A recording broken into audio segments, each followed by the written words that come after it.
Welcome back to another episode of Building Up Your Business, the podcast. I am Erica Dill with Operationally Up. We're here to optimize your consumer goods business for maximum profitability. I'm excited about today's episode because we have Rick Pearson joining us. With 30 years of experience representing occupants of office and industrial space, Rick helps companies evaluate and negotiate property leases. Thank you so much for joining us today, Rick. My pleasure. Thanks for having me. And Rick is here today because we're going to be talking about the top 3 mistakes business owners make when renewing their leases. And I know this is going to be a hot topic issue for people because leases are long-term and things that people get stuck in and make costly mistakes. And I am so excited to give our listeners some really good tips. So let's just kick it off. What part of signing or renewing the lease is going to be the most risky? You know, all of it's risky. Business owners are being asked to sign a long-term lease. There's a lot of money at stake, especially with large facilities. It's very costly and very disruptive to a business to have to relocate or get forced out of a facility. It's important. So it's a very risky process, and it's very intimidating for most business owners because they don't do this on a daily basis. And I think their perception is always that the landlord knows more about this process than they do. And so, yeah, for a business owner, it's very risky and it's very intimidating. So when you say that their perception is that the landlord knows more than they do, can you elaborate on that a little? You know, you drive around and you look at buildings and there's all these real estate broker signs on buildings. And, you know, very sophisticated real estate teams represent landlords and are constantly providing landlords with market information and information in general to help maximize the value of the building. And the way they maximize the value of the building is maximizing the rental stream. So that comes out of the pocket of the business owner, if you will. So the landlord is always incentivized and working towards raising his rent as much as he can. Yeah, so I mean, we could maybe make the analogy that it's similar to going into a legal dispute or a lawsuit of some kind, except the business owner is going up against somebody that has a much more powerful team. They're armed and they're prepared, whereas the business owner maybe won't. 100%. I mean, no, you know, a business owner doesn't do his own tax return because he relies on an expert CPA. He doesn't go to court on his own. He relies on a lawyer. You know, most people don't manage their money on their own. They don't buy their insurance on their own. So experts in each particular field are very valuable to business owners. But yet, for some reason, in the commercial real estate world, I think business owners, a lot of them just feel like, I can just call my landlord and have a conversation and get my renewal done. And that can be a mistake. Yeah, and I can understand, especially because some of those leases, I mean, they tie people in for 5-10 years and they can't make changes. And there's so many different line items and so many different exclusions, and those are pages and pages long. I can only imagine liabilities are hidden in every corner. Absolutely, 100%. But from the real estate deal to the legalities of the lease, there are lots of things that a business owner really just can't change and has to live with. So again, having an expert who understands what deal points can be negotiated and what deal points cannot also saves the business owner a lot of frustration dealing with these things if they're trying to do it on their own or if they're trying to do it directly with the landlord, which for the most part, that's on your own. Yeah. And I've seen that done so many times where they're just like, oh, I'll just talk to the landlord about the renewal. And I mean, if you think about it, when people are renting properties for their personal use, they just contact the landlord. They don't have anybody who's helping them out. So maybe it's almost the same mentality of like, well, I did my rental, I can do this one.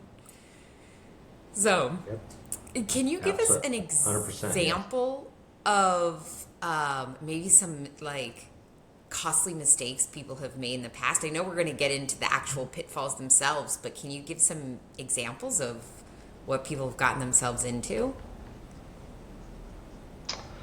Yeah, I think that there's really some common mistakes. One is they don't start the process and they don't even think about it early enough. Time is on your side, and if you wait too long, time is on the landlord's side, 100%. Okay, and it's hard for business owners because business is always changing, and they oftentimes are dealing with a business climate that's changing, so they really don't know yet a year in advance, let's say. They don't know what their needs might be in a year.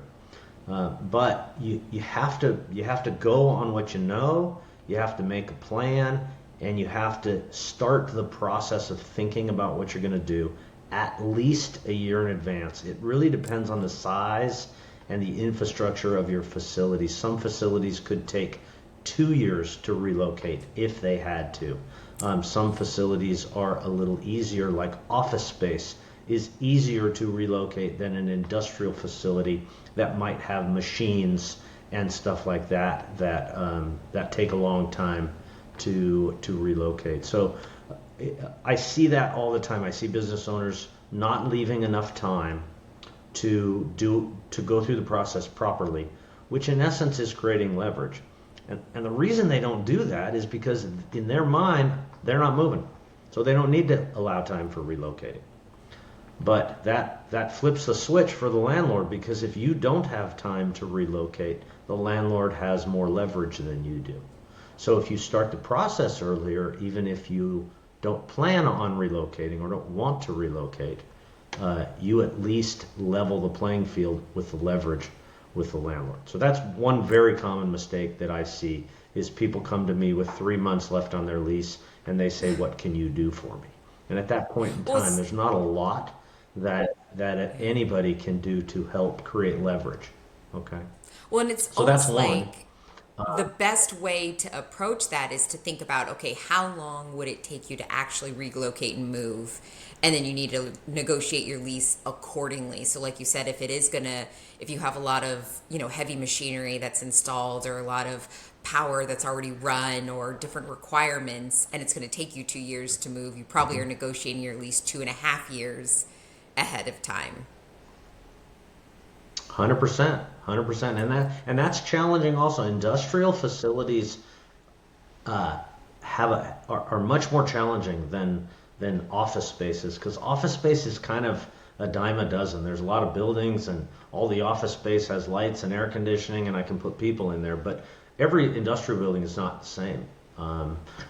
Manufacturing buildings are very different than distribution buildings and whatnot. So the industrial world, you would think that business owners with industrial space would plan well in advance, but they're the ones that tend to plan the last minute, because their perception is, I can't move anyways. And that might be the reality, but we don't want the landlord to know that. Okay? Yeah. And that's where really the next mistake comes in, is that business owners build relationships with their landlords over time. Landlords stop in, hey, let's have lunch. They have a relationship. Great. It's good to have a relationship with your landlord. But when it comes to this negotiation, communicating directly with your landlord, whether it's a year and a half or 2.5 years in advance, is the wrong thing. Because business owners typically don't understand the intricacies of how communication can steal their leverage away. Okay? And I can, even plenty of them coming in examples to and that. taking them to lunch is not something you would recommend? No, I'm fine with that. Just don't talk about what your plans are in the future, what your needs are. That don't say things like, Oh, my employees just love this building. Like, I've got so much money invested in this building. Um, Again, if a business owner has a relationship with someone like me, then over time they will learn, because we will have conversations about what's good to say and what's not good to say. A lot of it's common sense. If you give the landlord enough information that makes him think that you can't move, that's probably not the best communication for the landlord. What we want our landlords to think is, yeah, the building's not perfect. It's maybe a little too big. It's maybe a little too small. The location's gone downhill. My business is growing. That's a great one to tell your landlord. My business is doing so well, I might have to grow. Landlords, when they hear that, they get really excited to keep you. And they start thinking about, what we want the landlord to do is start thinking about the cost of losing this tenant.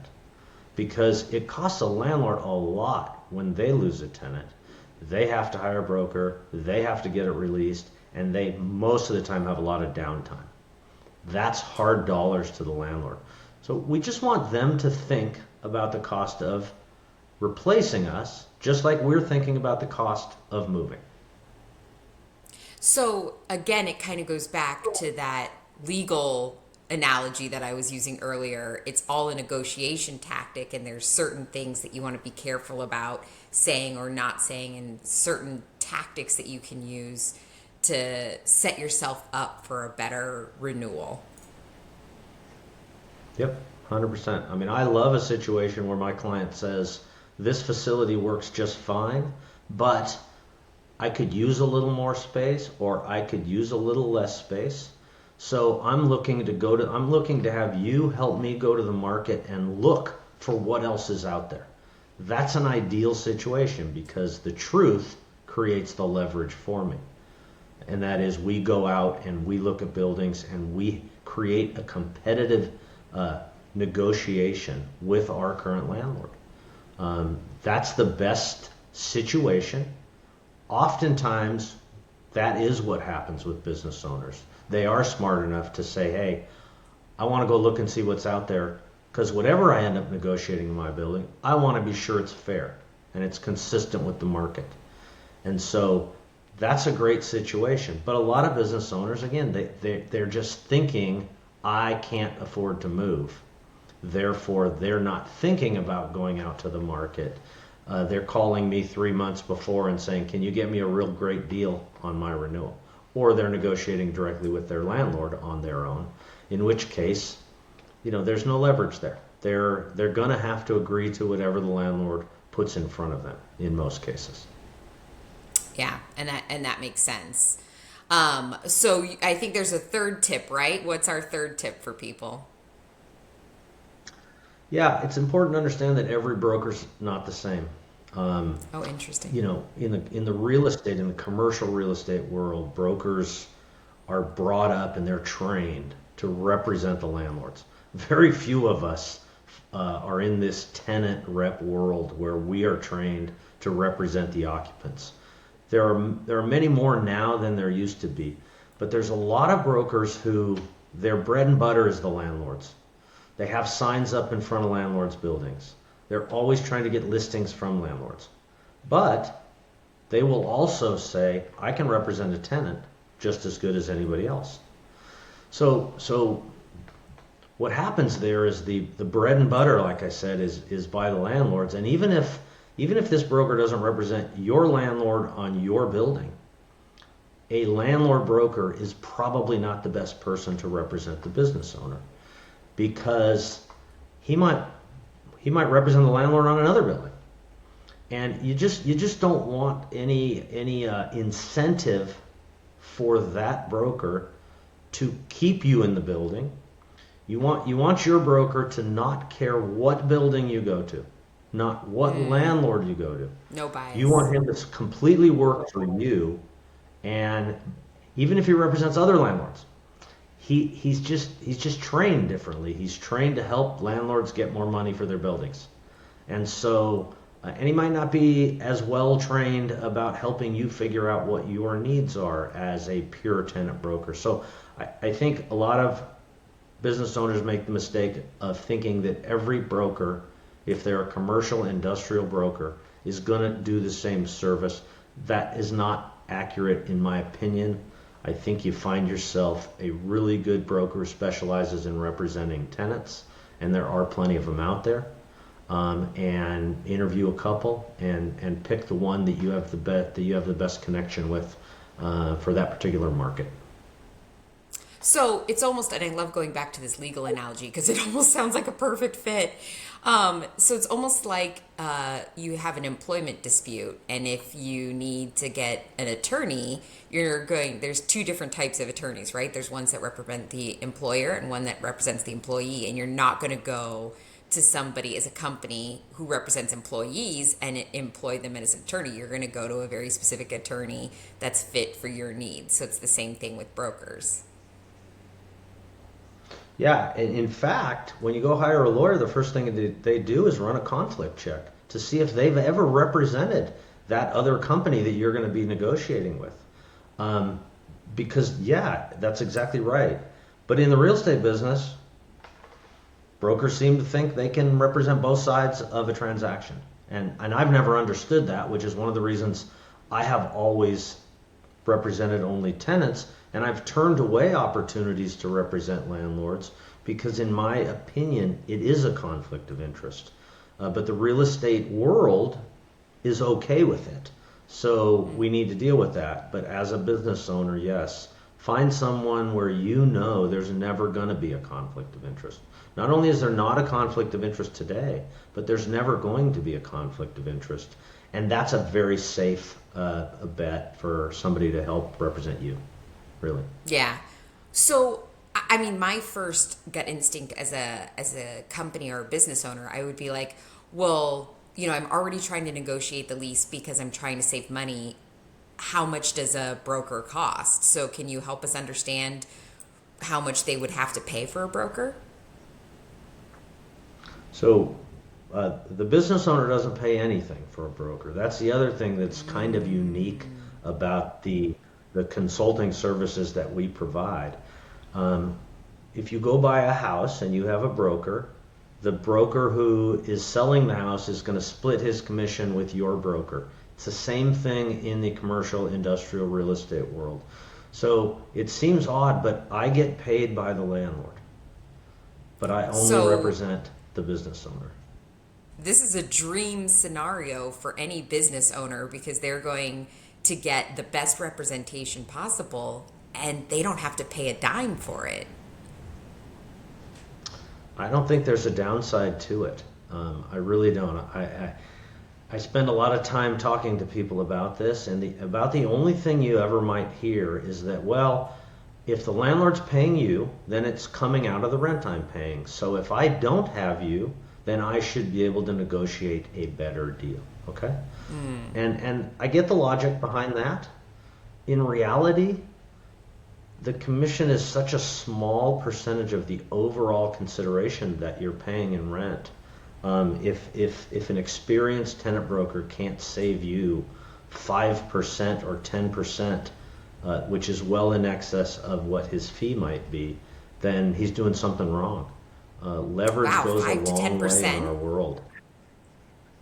5 to 10%, I think we can save. Our commission is much less than that. Our commission is somewhere between 2 and 4% of the consideration, and I think we can save 5 to 20% in most cases. Wow, that's a huge percentage that you guys can save a business owner. Yeah, and it doesn't cost a business owner any money, and at the very least, by having a broker represent you, you're able to identify what that commission is, and at least you know what the broker's being paid. Whereas if you go directly to the landlord or the landlord's broker, you're never going to know what that fee is that someone's being paid. Wow. Especially businesses that have multiple facilities. This is a fantastic relationship because most of my clients have multiple facilities around the country, and they don't even know their landlords. I deal with everything. I deal with the negotiations. I deal with the planning. all I need from the business owner is to understand where his business is with regards to this facility, where his hiring is, what kind of space he thinks he might need in the future, and then I can go out and execute the real estate strategy, negotiate the deal, and I can come straight to the business owner and say, here's your document to renew that lease. And Wow. and it allows a business owner really to focus on their business and not be bogged down by real estate negotiations. Yeah, I was going to say, because that takes a lot of time and a lot of headache for somebody who's not used to negotiating. If you're a business owner, you're not used to having to do this. You're going to spend so much time having to figure it out and try to negotiate. Whereas if they get a broker, they're not paying anything to begin with. And then on top of that, they're saving themselves headache and resources that they could be using for a myriad of other challenges that they're facing. Yeah. No, the Wow. best relationship is just like any consultant, a CPA, a lawyer. It's built on trust and it's built over time. And so, as a business owner, find someone, interview, and pick someone. And if after they work on a transaction you don't feel good about it, then find someone else. But a good tenant broker, I think most business owners end up having a great relationship with, and it becomes a long-term relationship, and it really allows that business owner to keep focusing on his business and not worry so much about the real estate because he has someone he trusts looking out for him. Yeah. Well, and like you said, it's just like legal counsel or CPA or financial advice or anything. You go to the pro, so why wouldn't you go to the pro here? The only difference is you're not paying for the pro in this situation, whereas the pros are costing you Correct. X number of dollars in other situations. I never send my client a bill. There are Oh times my we don't God. get paid because there are times you do a renewal or a deal and the landlord doesn't want to pay. And you have to just live with that's part of the business. Interesting. But you still Uh-huh. will work on that case. Do you know that ahead of time if you're going to get paid or not? Sometimes you do, sometimes you keep negotiating. The bottom line is, as a broker representing a tenant, you can't think about what you're making on a particular transaction. You think about what you're going to make over time with a strong relationship, doing the best job for the client. Those leases renew every 3 to 5 years. Okay, Yeah. so there is revenue there for a broker to make money over time. Sometimes it doesn't happen on the first transaction.